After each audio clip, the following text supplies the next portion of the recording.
Hey folks, it's Swank Ivy, and it's time for another Letters to an Asexual. This is number 66. Pretty short one today that I'm going to take an old comment that I got on Tumblr that I believe was from 2014, and it was a friendly comment. It was from another asexual person who had a question for me, asking for advice. And after I read you my response, I may be able to elaborate a little bit about other things that kind of the same subject make me want to add to. So we'll see what I have to say. I'm just going to ad-lib that part. And then I have just a little bit of news for you at the end. So, an anonymous person sent this to my message box on Tumblr, and they said, "I have a dilemma. I really want there to be good asexual representation." I'm specifying good because I realized I'm asexual while watching the episode of House with the asexual couple when I was 17. And I'm assuming that a lot of y'all who watch these videos have seen that terrible episode of House MD, but if you hadn't, it is just about a genius doctor who hears about someone who says that she's not on any birth control or taking any precautions in her marriage because they don't have sex due to the fact that both people in this marriage are asexual. He immediately doesn't believe it, and he makes a bet with another doctor saying that he will find a medical reason why she is not having sex. Through some investigation, he actually ended up invalidating not one but both members of this asexual marriage. The man in the marriage had a medical condition. He had a pituitary tumor, and the woman was identified as having been lying to spare her husband's feelings.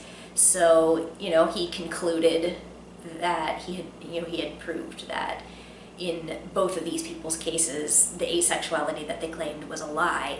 And even though the episode actually did have some important facts about asexuality, it also caused a lot of people to see it debunked and think it's fake. And,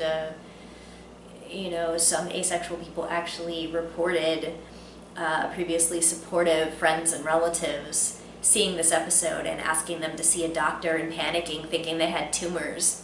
So, it did a lot of damage, even though it also caused some asexual websites to get more attention than they ever had in some cases. So, kind of a mixed bag, but, you hope that popular television shows will say accurate things about your marginalized orientation. I digress. Let me continue. So, the person has seen the episode of House at age 17. "It was like being given a gift that someone snatched away at the last minute and then punched me. At the same time, I feel like representation of other queer people is more important. I feel like I shouldn't want to see people like me in media until everyone else is represented first." Here's my response to that. I say, "Hi. It's not uncommon to feel like someone else's problems are more important than your own, but there's no such thing as enough representation. We really can have and, not just or. At what point will the line be crossed that they have enough and we are allowed to begin? It's honestly not a zero-sum game here. Not to mention that some people who identify as gay, trans, queer, or anything else non-heteronormative are sometimes also asexual. And separating those things as if they're mutually exclusive hurts people in all those groups. Furthermore, most other queer folks have different problems than asexual people have, and one of our biggest is invisibility. It's not just that knowledge about asexuality isn't widespread yet, and that's sad, but rather that invisibility leads directly to sex-compulsory culture, making it less likely for asexual people to know they themselves are asexual, which many asexual people cite as forcing them toward relationships they don't want or activities in relationships they feel compelled to accept to be worthy of love. Non-asexual queer people absolutely need more representation too, but we don't have to play Oppression Olympics or decide which group now deserves the focus of activism and visibility. It can all happen simultaneously, and nobody has to get in line behind someone else. Prioritizing other people's issues and visibility over our own isn't necessary because there's no finite supply of limelight. I don't think gay people need to get in line behind trans people while asking the bisexual people to take a number and sit down on the couch and asking asexual people to just make an appointment to be called when there's an opening. There will always be someone claiming their issue is more serious or more important than yours, and that you're selfish or actively hurting them by asking for attention to yours. But that totally isn't how activism works. We don't just identify one thing that is most important, somehow decisively solve that thing, and then become allowed to move on to some democratically elected next most important thing. It wouldn't work, and it would cause lots and lots of people to suffer and even die because they couldn't get any help, while someone else's cause was monopolizing all efforts. And finally, just wanting to see yourself in media doesn't hurt anyone or prevent other queer representation either, and I wish folks wouldn't feel like their hurt can never be addressed if someone else also has problems. In most cases, we don't die because we're not on TV, but for some, the lack of visibility does lead directly to life-threatening situations, either through issues like depression or through people in our lives attacking and threatening us due to misunderstandings of our identity in an entitlement culture. I imagine a lot of asexual people had a similar like being punched reaction to that episode, especially if they were startled to find themselves in the description offered on House, only to be basically reminded that it is either a lie or a life-threatening disorder. I saw threads explode in asexual communities from people who said their friends and family saw the episode and called them, begging them to go to the doctor and get fixed, even if they were previously supportive. Bad representation can destroy our relationships and erase our experiences, but lack of representation can do that too. So that was the end of my answer to that. I don't know that I have that much to add to it after rereading my response. I would say that I do believe transphobia and homophobia are more likely to manifest as violence than acephobia is. It's not impossible for acephobia to manifest as violence. I have certainly seen people talk about, sexual violence and coercion, and even some narratives that are comparable to homophobic parents saying that they're going to throw their gay child out of the house. I personally knew someone who tried to come out as asexual to their family, and their parents, their dad specifically, said, I hope that that's a joke, and if it isn't, I don't want you in my house. So they had to pretend it was a joke, and it was several months before the dad finally believed that they had just been kidding, and things went back to normal. So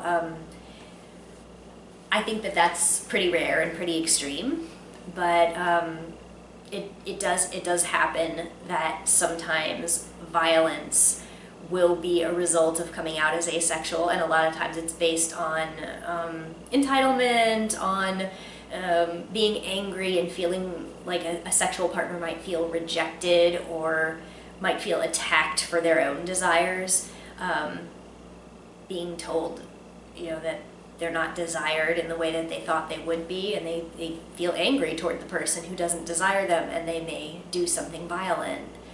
And I think that even though that stuff happens in our community, it's very common for people to say, nothing happens to you. I can't imagine that asexual people would get attacked like that, even though it does happen. But it is definitely more common and more likely for violence to happen to especially trans people, and also, of course, anybody who's same-sex attracted. So, on that, I would say it's okay to say there are some very critical issues in the entire queer community, that sometimes the immediate violence and some of the lawmaking, some of the policies that happen in schools and in workplaces, a lot of those things tend to be very in your face, and they're very important, and somebody might say, well, asexual activism, like what, it's going to hurt your fifis if you're not on TV, like I said. But that's not the issue. We're not trying to say like our issues, if you're asexual and you're not any other stripe of queer, people like that are not necessarily saying my negatives of my lifestyle and my orientation are comparable to yours on your axis. They're not necessarily having to compare them to existing queer issues in order to be also caused by the same heteronormative ideals that cause problems for them. They do sometimes, and more often than not, manifest differently, it is true. However, that doesn't mean that they are across the board less serious. It doesn't mean that asexual people can never have life-threatening emergencies that are related to coming out as asexual or living as an asexual person. We're not exaggerating that we do experience these things sometimes, and also that some of the beliefs about us, the narrative that suggests we're not human, that we don't have emotions, that we're robots, that we're sick, that we need to be fixed, that we're going to be sad forever.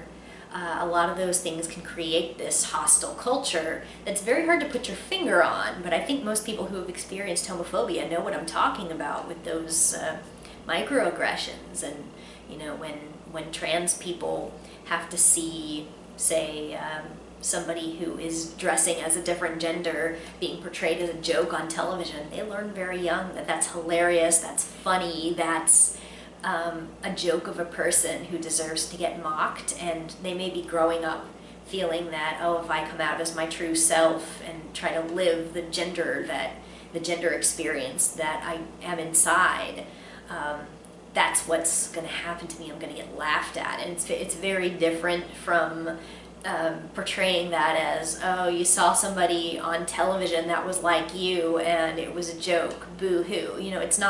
It's not just that, it's what you internalize from these messages. And I think asexual people, being often very not educated about their orientation because of its lack of appearance in media, and the misinformation surrounding people who abstain from sex for any reason.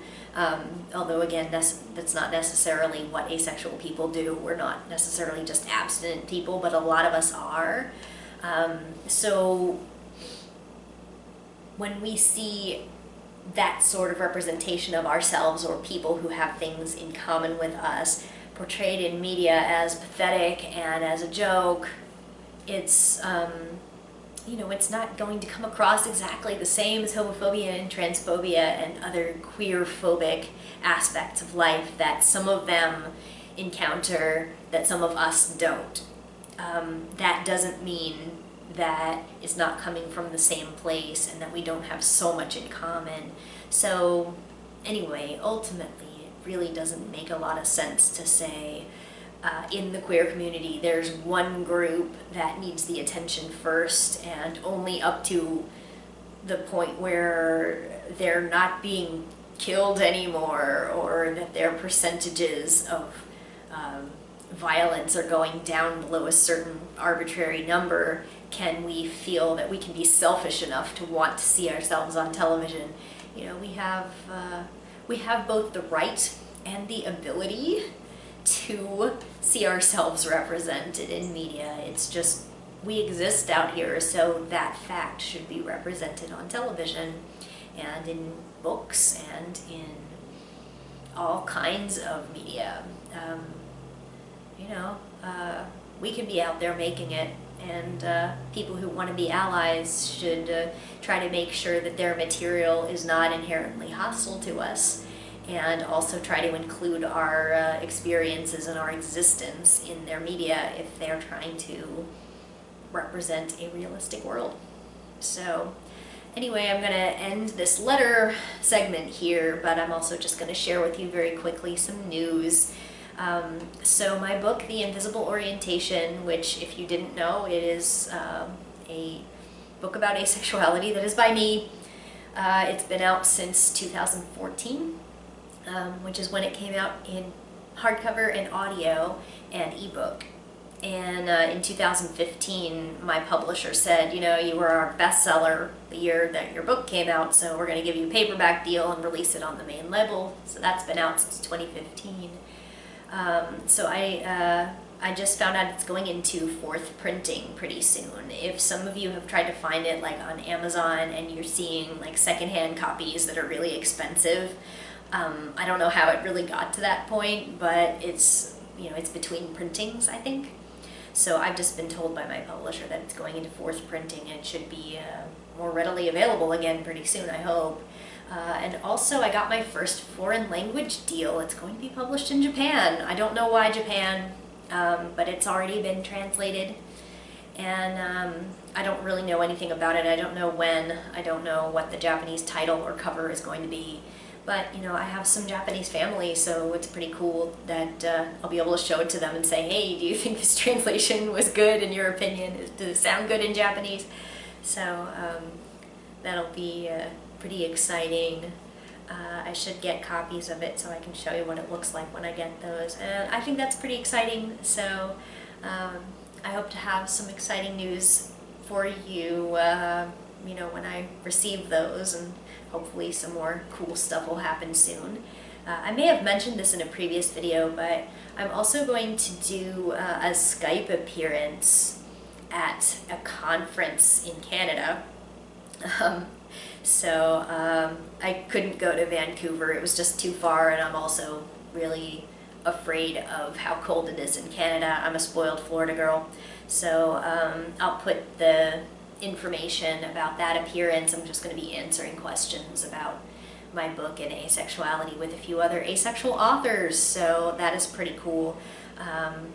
I am not sure about whether I will be able to put a recording of that out or anything, but I'll see what I can do.